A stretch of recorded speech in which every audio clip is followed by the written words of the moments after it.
Hello, good morning to 8th class students.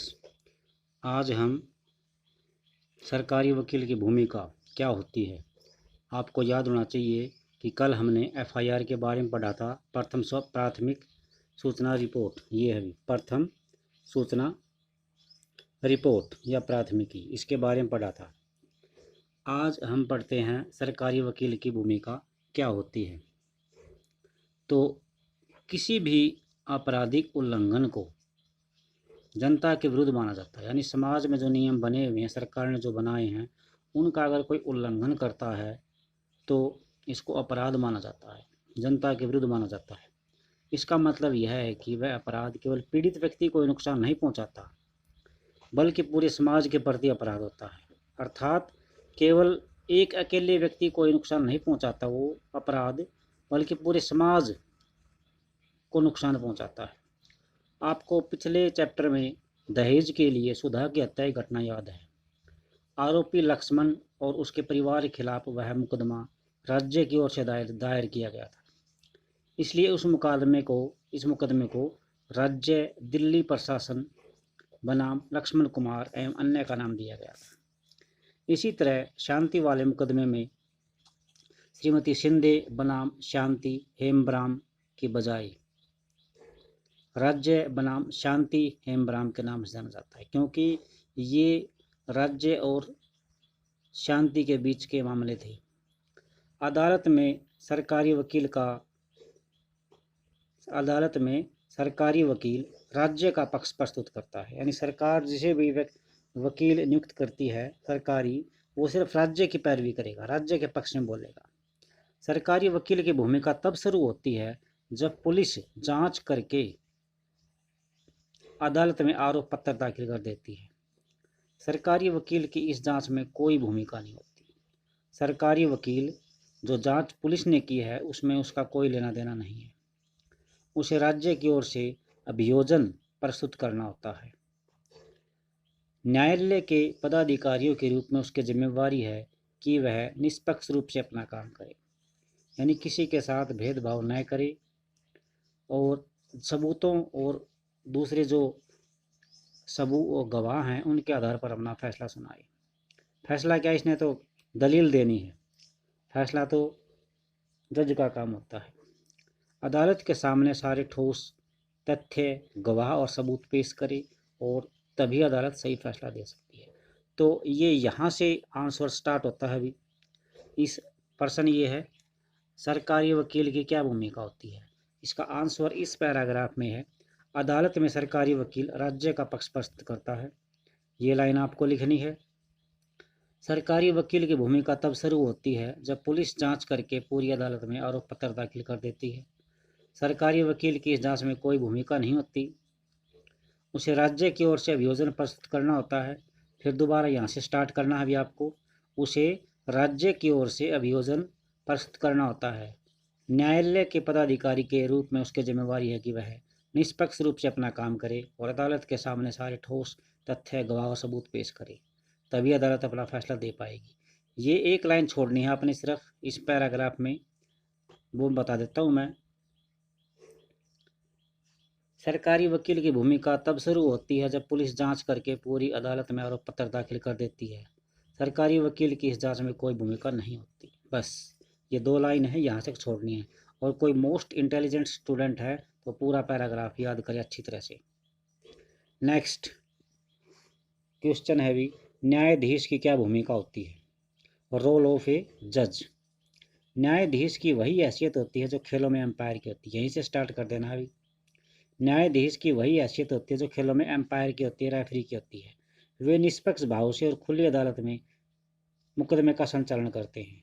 न्यायाधीश सारे गवाहों के बयान सुनते हैं और फिर अभियोजन पक्ष और बचाव पक्ष की तरफ से पेश किए गए सबूतों की जांच करते हैं।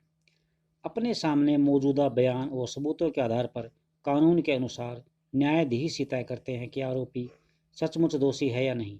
अगर आरोपी दोषी पाया जाता है तो उसे न्यायाधीश सजा सुनाते हैं। अगर वह कानून में दिए गए प्रावधानों के हिसाब से दोषी व्यक्ति को जेल भी भेज सकते हैं या उस पर जुर्माना लगा सकते हैं या एक साथ दोनों तरह की सजा दे सकते हैं। तो पूरा पैराग्राफ है अभी न्यायाधीश की भूमिका क्या होती है। अब है निष्पक्ष सुनवाई क्या होती है, फेयर ट्रायल। तो इसके लिए हम कल्पना करते हैं कि अगर न्यायाधीश महोदय शांति का मुकदमा किसी और तरह संचालित करते तो क्या हो सकता था। अगर न्याय अदालत ने शांति को आरोप पत्र और गवाहों के बयानों की नकल न दी होती, यानी शांति को आरोप पत्र और गवाहों के बयानों की नकल न दी होती तो क्या होता। अगर न्यायाधीश किसी ऐसी जगह पर मुकदमा चलाते जहां शांति और सुशील नहीं जा सकते थे तो क्या होता। अगर न्यायाधीश ने शांति की अधिवक्ता यानी वकील राय को अभियोजन पक्ष की ओर से प्रस्तुत किए गए श्रीमती शिंदे आदि गवाहों से जिरह करने का काफ़ी समय न दिया होता और पहले ही मान लेते कि शांति दोषी है तो क्या होता। अगर इस तरह की कोई बात होती है तो इसे निष्पक्ष सुनवाई नहीं कहा जा सकता। इसकी वजह यह है कि निष्पक्ष सुनवाई के लिए कई बातों का पालन करना जरूरी है। संविधान के अनुच्छेद 21 में ये यहाँ से इसका आंसर स्टार्ट होता है अभी इस पर्सन का। संविधान के अनुच्छेद 21 में जीवन के अधिकार का आश्वासन दिया गया है। इसका अर्थ यह है कि किसी भी व्यक्ति के जीवन या स्वतंत्रता को केवल एक तर्कसंगत और न्यायपूर्ण कानूनी प्रक्रिया के जरिए ही छीना जा सकता है। निष्पक्ष सुनवाई में यह सुनिश्चित कर दिया जाता है कि संविधान के अनुच्छेद 21 का पूरी तरह से पालन किया जाए। आइए अब चित्रकार पट में दिए गए शांति के मुकदमे पर वापस लौटे और निष्पक्ष सुनवाई के मूलभूत तथ्यों पर ध्यान दें। सिर्फ एक ये लाइन लिखनी है यहाँ से आपने। अनुच्छेद 21 में जीवन के अधिकार का आश्वासन दिया है। इसका अर्थ यह है कि किसी भी व्यक्ति के जीवन या स्वतंत्रता को केवल एक तर्कसंगत और न्यायपूर्ण कानूनी प्रक्रिया के जरिए ही छीना जा सकता है। निष्पक्ष सुनवाई में इस बात का निश्चय किया जाता है कि संविधान के अनुच्छेद 21 का पूरी तरह पालन किया जाए। अब दोबारा से आगे चलते हैं इसमें। पहली बात, शांति को आरोप पत्र और उन सभी साक्ष्यों की एक एक प्रति दी गई थी जो अभियोजन पक्ष ने उनके खिलाफ अदालत में पेश किए थे। शांति पर पहले चोरी का आरोप था जो कानूनी एक अपराध माना जाता है। यह मुकदमा जनता के सामने खुली अदालत में चलाया गया। शांति का भाई सुशील अदालत की कार्रवाई में मौजूद था। मुकदमा आरोपी की उपस्थिति में चला था। शांति का एक वकील ने बचाव किया था। शांति के अधिवक्ता राय को अभियोजन पक्ष की ओर से पेश किए गए सारे गवाहों से जिरह यानी बहस करने का मौका दिया गया। अधिवक्ता यानी जो शांति के वकील थी राय को शांति की ओर से गवाह पेश करने का अधिकार दिया गया। हालांकि पुलिस ने शांति के खिलाफ चोरी का मुकदमा दर्ज किया था लेकिन न्यायाधीश ने उसे निर्दोष मानते हुए मुकदमा चलाया था। अपने अभियोजन पक्ष को निर्णायक रूप से सिद्ध करना था। अब अभियोजन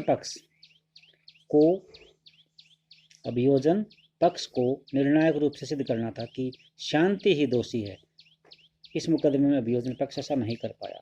सबसे महत्वपूर्ण बात यह है कि न्यायाधीश ने अदालत के सामने पेश किए गए साक्ष्यों के आधार पर ही फैसला सुनाया। न्यायाधीश ने शांति की कमज़ोर स्थिति के आधार पर बिना सोचे समझे यह फैसला नहीं लिया कि वह सचमुच चोर है, यानी ये सोचकर कि वह गरीब है, हो सकता है चोरी कर ले, ऐसा नहीं सोचा न्यायाधीश ने। बजाय इसके कि न्यायाधीश का आचरण लगातार निष्पक्ष था और क्योंकि साक्ष्यों से सबूतों से यह सिद्ध हो गया था कि शांति के बजाय कुछ युवकों ने चोरी की थी, इसलिए उन्होंने शांति को आज़ाद कर दिया। शांति को न्याय मिला और उसे निष्पक्ष सुनवाई का मौका दिया गया। इस अध्याय में हमने जिन लोगों का जिक्र किया है, संविधान और कानून दोनों में यह कहा गया है कि उन लोगों को अपनी जिम्मेवारी सही ढंग से निभानी चाहिए। इसका मतलब है कि प्रत्येक नागरिक, ये सेकंड यहाँ से स्टार्ट होता है, प्रत्येक नागरिक चाहे वह विभिन्न वर्ग, जाति, धर्म और वैचारिक मान्यताओं के हों, उन्हें निष्पक्ष सुनवाई का अधिकार दिया जाए। कानून का शासन कहता है कि कानून के सामने हर कोई बराबर है। अगर प्रत्येक नागरिक को संविधान के माध्यम से निष्पक्ष सुनवाई का अधिकार न दिया गया तो इस सिद्धांत का कोई खास मतलब नहीं रह जाता। तो ये यहाँ तक ही पढ़ेंगे आज हम। इसके बीच में हमारे ये 2 पॉइंट और आए थे। ये मेरे मुकदमे के कागज़ हैं। ये वकील को दे रही है शांति, मेरे मालिकों ने हार चुराने के मुझ पर झूठा आरोप लगा। शांति अपने वकील मिस्टर श्रीमती राय को दे रही है ये कागज़। फिर लास्ट है भी, उन्हें शांति के बक्से में 10,000 रुपये मिले थे। उन्हें लगता है कि उसने हार बेचकर ये पैसे कमाए हैं, लेकिन हम दोनों की बचत का पैसा है। यानी शांति और उसका भाई खड़े हैं और एक तरफ वकील खड़ी है। तो शांति अपने सारे कागज़ दे रही है मुकदमे के, जो भी आरोप लगे हैं वो सारे सच बात बताई है शांति ने, और 10,000 रुपये ये उसके और उसके भाई की कमाई के हैं। फिर तो आप कह रही हैं कि आपने शांति को चोरी करते हुए नहीं देखा। नहीं, आपको शांति के पास चोरी का हार मिला।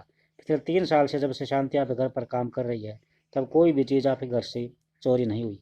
आप उसे हर महीने 10,000 रुपये तनख्वाह भी देते हैं, पगार भी देते हैं। ये शांति की मालकिन है, ये शांति की वकील है, दोनों जिरह कर रहे हैं।